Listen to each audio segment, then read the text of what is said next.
Hayaan mong ang puso mo ang magsalita. Lihim, bulaklak, mwah. Sumulat ng isang taus-pusong love letter para sa taong mahal mo at ipadala ito sa Energy FM via email or Facebook. From February 5 to 12, magbabasa at mamimili si DJ Lindsay ng pinakamagandang liham para sa kanilang minamahal. At pagdating ng February 13, the best letter will be read on air at mananalo ng napakagandang bouquet mula sa Energy FM. Pakinggan si DJ Lindsay sa Lihim ng Liham para sa buong detalye. Lihim, bulaklak, mwah. Wag mo sabihin radyo. Wag mo sabihin radyo. Sabihin mo. Sabihin mo. Energy. Energy. Cheers, miss! Gabaglita! With Tita Cora and Kapitana Sisa. We are number 106.7 Energy FM. Ang panggawag mong sabihin na radyo, sabihin mo, Energy. Isang magandang umaga po sa inyong lahat, Metro and Mega Manila. Ako po si Kapitana Sisa sa ngalan ng aking partner, si Tita Cora. Eto na ang Baklita sa Hello po sa inyong lahat dyan sa mga nakatutok via our digital platforms on Facebook, TikTok, and of course, sa mga nanonood sa ating mga team replays on YouTube channel ng Energy FM. Isang magandang umaga po sa inyong lahat, hindi ba? Kamusta naman? Happy Friday po sa inyong lahat. Ang bilis ng araw, no? Nakakaloka. Parang kailan lang, 'di ba? Nag-Disyembre, nag-January. Tapos sinasabi ng iba, 'di ba, na parang ang tagal naman matapos ang January. O eto na. 'Di ba? Turning second week na tayo.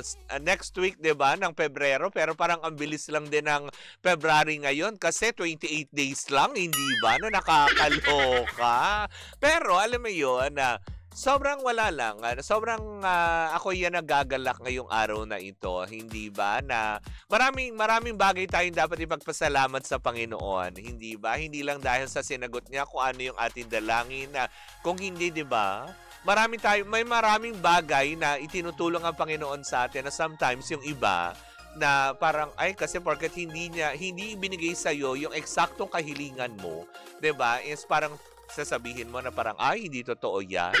Nakakaloka. 'Di ba, Rom Lingon, na maraming bagay na dapat tayong ipagpasalamat kasi tumutulong ang Panginoon sa ating mga buhay na nagbibigay siya ng hindi yung eksaktong material na tulong kung hindi gabay kung paano mo re-resolbahin kung ano man ang pinagdadaanan mo ngayon. Tama nga yung sabi ng iba at ng karamihan, 'di ba?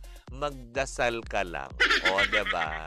Kung ano man ang pinagdadaanan mo ngayong araw na ito, isumbong mo kay Lord lahat. 'Di ba? Ganun lang naman 'yon. Isumbong mo lang pagkatapos ng tapos na, move on na, 'di ba? Kaya nga naman, 'di ba, yung iba, kahit pa sabihin mong problema, nakakatulog ng mahimbing sa gabi. O, 'di ba? Kasi nga naman, 'di ba?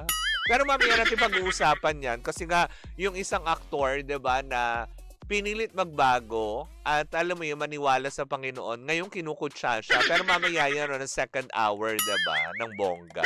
Good morning sa inyong lahat. Good Vibes Friday. Diba? Na nakakaloka to the highest level. Aba, doon po sa mga gusto magpadala ng kanilang mga mensahe, ayan, pwede nyo po kaming i-text sa ating text line. Ayan po, nakikita nyo at ito pakinggan nyo maigi kung hindi nyo pa po nakasave sa inyong mga cellphone. I-type nyo lang po 0945-367-8792. 0945-367-8792 para maipabatid nyo naman ang inyong mga mensahe pagbate kung nasa kayong lugar. Lalong-lalo na sa mga nasa palengke ngayon. Diba? Sa dami ng palengke sa buong Metro Manila at Mega Manila. Isang magandang umaga sa inyong lahat. Ang mga taga Murphy Market, Cubao. Hello po sa inyo, 'di ba? Happy fry. Talaga fry. Prito, ganon, Daryl. Jerwin De Leon from Singapore. Good morning sa inyo.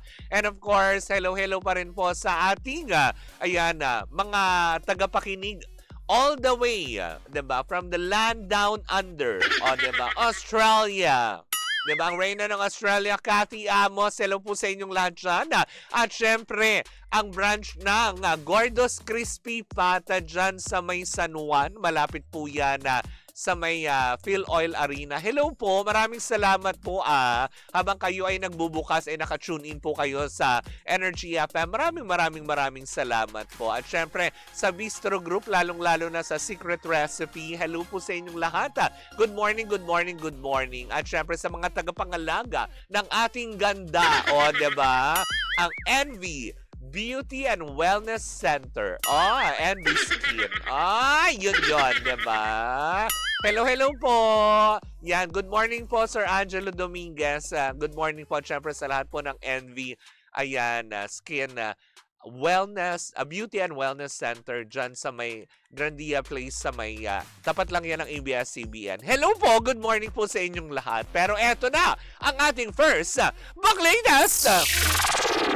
Nako! Diba? Happy mong good day daw, sabi ni Raza. Oo nga, diba? Biyernes ngayon. Alam nyo na kung anong dahilan. Bakit kada biyernes lamang may munggo? Dahil nga naman, kung sakali naman na kayo ay arthritisin, may Sabado't Linggo para maghilom. Kasi walang pasok. Diba? Yun yung dahilan nun eh. Diba? Sabi ni Sean, ayan, si Sean Gonzalez na nakikinig sa atin ngayon at nanonood. Hello po sa inyong lahat. Diba? Mahimbing ang tulog. Oo, diba? Totoo naman din yan. Diba? Pag sinabi mo kasi naman, totoo naman talaga, diba? Pag isinumbong mo na sa Panginoon yung problema mo, wag mo nang pakialaman. Kasi hindi ka naman pababayaan ng Panginoon. Diba? Hindi magbibida-bida ka pa na hindi baka ganitong solusyon. Hindi. Kadalasan, pag pinakikialaman natin ang isang problema na hindi naman natin kontrolado, ang ending, napapahamak ka. Tama, mali. Diba? Ganun naman kadalasan eh. Pag tayo'y bida-bida at alam mo yun, nangialam sa isang problema na hindi mo alam ang solusyon at hindi mo rin naman kontrolado, ang ending, mas ikapapahamak mo yun.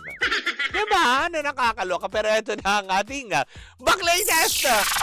Nako, eto na nga. Nagtutuloy-tuloy na nga at talagang patuloy na umiingay itong Blood versus Duty ni Gerald Anderson at Richard Gutierrez, kung saan kasama nga nila dito sina Bella Padilla at ayan, Barbie Imperial. Aba, mukha daw yata ngayon. Diba? May napapabalita, diba? Although hindi pa naman confirm, pero sana nga, kung totoo man ito, that's a good news for them kasi trabaho ito. May mga isasama daw na mga kapuso stars na kung saan nga naman mapapabilang dito sa teleseryeng inaantabayanan na ng lahat. Oo. Sino-sino mga kapuso stars nga ba ang posibleng, diba, na posibleng mapabilang dito? Unang-una si, kumbaga, Geoff Eigenman, isa yan sa mga napipinto daw ha. Tapos si Elmo Magalona, tama ba ako? Kung totoo man ito, that's great news, diba? Na unti-unting, kunwari, minimerge. Tapos si Antonio Aquitania, tapos itong si Dino Imperial din.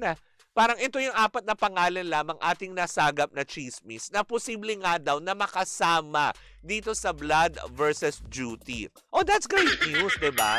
So, ibig sabihin nito, kung may mga ini-inject na kapuso stars, posibleng mapanood sa GMA7 ang Blood versus Duty. Aba. Palakpakan natin yan. Diba? Kung totoo man yan, that's great news kasi trabaho yan sa mga ibang mga artista, lalong-lalo na sa mga kapuso stars, diba, na alam mo yun, hindi nabibigyan ng proyekto dahil syempre ang dami naka-line up, ang dami pang mga ongoing shows, diba? At least may ibang mga proyekto na pwede nilang i-inject or incorporate, i-collab, diba, na nakakaloka. That's great news. Diba? Kung totoo man na mapapabilang itong apat na ito sa Blood versus Duty na ito na inaantabayanan na ng lahat, diba? Na, kailan ba to? Nakakainis na. Diba? PJ, kailan darating? Kailan mo dadalhin dito ang cast ng Blood versus Duty para mag-promote sa ating mga pangga, hindi ba? PJ Kalingo. Binuo yung pangalan. Na nakakaloka. Wala naman ako makita din masama kasi 'di ba? Opportunity yan para sa lahat. Sana din yung mga hindi ma-accommodate ng Batang Quiapo kay Coco Martin, 'di ba? Pwede nang i-collab dito or inject or alam mo yun, mabigyan din kahit papaano ng proyekto dito sa mga alam mo yun, naka-line up ng ABS-CBN. Diba? Na nakakaloka yun. Isa pa nga sa nabalitaan ko chismis Parang si Jane Oinesa, kilala niyo po ba yun? Diba? Ang kabiyak. Wow, ni RJ Bagaching. Diba? Para bang mapapasama yata siya ha? Chismis pa lang ito pero wala pang konfirmasyon. Pwede po itong klaruhin. Bukas po ang ating programa para sa usaping ito. Para daw bang may isasama, ito yung magiging comeback project ni Jane Oinesa na kung saan nga daw daw pa lang. Mapapasama din yata siya sa seryeng gagawin or ginawa na ipalalabas na rin sa Kapamilya Channel ni Ivana Alawi at Joshua Garcia. Well, not bad, diba? Na kahit paano isa-isa na. Kasi marami daw yata mga fans si Jane Oinesa na parang sinasabi, sana mabigyan siya ng magandang project kasi nga naman halos alam mo yun, napatunayan na rin naman ni Jane Oinesa ang kanyang galing, 'di ba, sa nag-aapoy na damdamin. Sila JC De Vera yon, Ria Ataide at sino nga ba yung kasama nilang lalaki? Si Tony Labrusca. O 'di ba? Ng bonggang-bongga na sana nga magtuloy-tuloy. Tapos 'di ba may mga indie film siyang ginawa with Saijon Aranilla, 'di ba? Yung talagang nilap-lap siya ng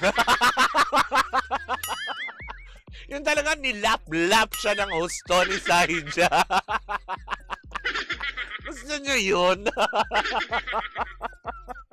Sabi ni Dari, yung bang Blood versus Duty pang Lunes hanggang Biyernes? So kung wala silang show, kapag Sabado at Linggo ang title, Blood versus Off Duty. Wale. Doon ka sa far away, Daryl Foconaga. Eljen Manda, good morning sa'yo, diba? Wale yun, wale.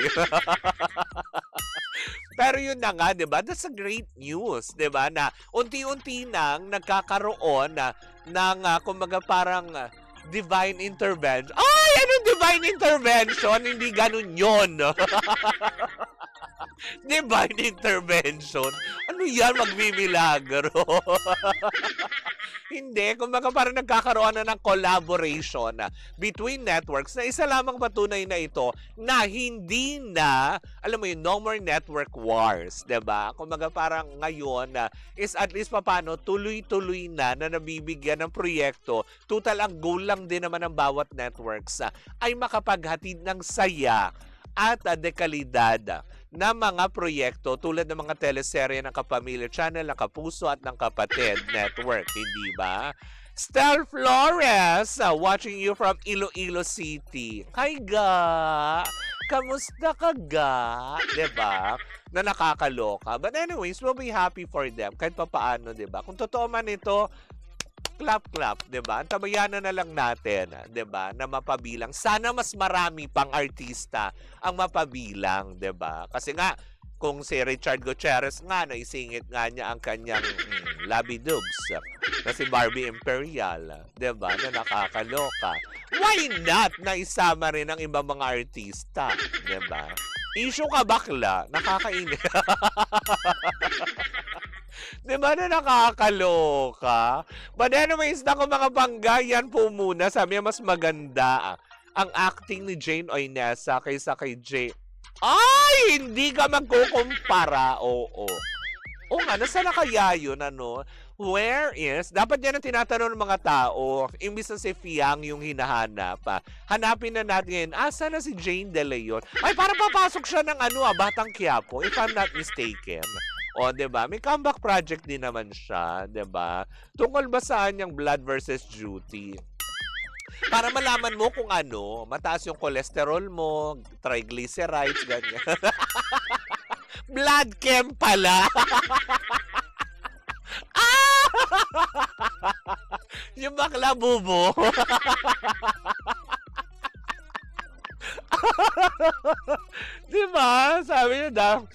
sabi ni Adel, dami mong ebas.